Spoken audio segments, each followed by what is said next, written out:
123-cü sualı izah eləmək istəyirəm. Çox sevdiyim sual tipidir. Deyir ki, reostatın sürgüsünü sola sürüşdürün. Aha, voltmetrin göstərişi A1, A2 ampermetrlərinin göstərişi necə dəyişər? Hal-hazırda reostata baxsaq, deməli cəryan müsbətdən gəlir. Buradan A1-dən keçir, reostatın bu qədər hissəsindən keçir, qalxır, bu şəkildə mənfiyə çatır. Digər hissədə isə buradan düşür, bu şəkildə rezistordan keçib, yenə də mənfiyə gəlib çatır. İndi reostatın sürgüsünü sola sürüşdürürük. Birinciyə baxsaq, müsbətdən gəlir, artıq bax, bu qədər hissədən keçir. Deməli, bax, göy hissənin, aktiv hissəsinin uzunluğu azaldı. Birinci hissədə.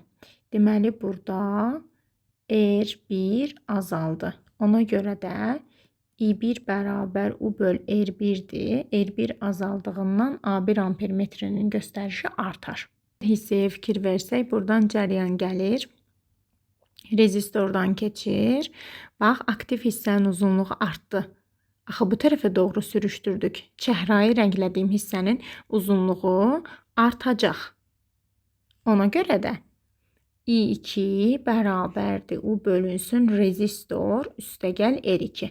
R2 artdığından bu azalır. Belə.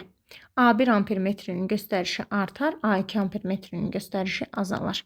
İndi gələk voltmetrə. Voltmetr sabit gərginlik mənbəyinə paralel qoşulub.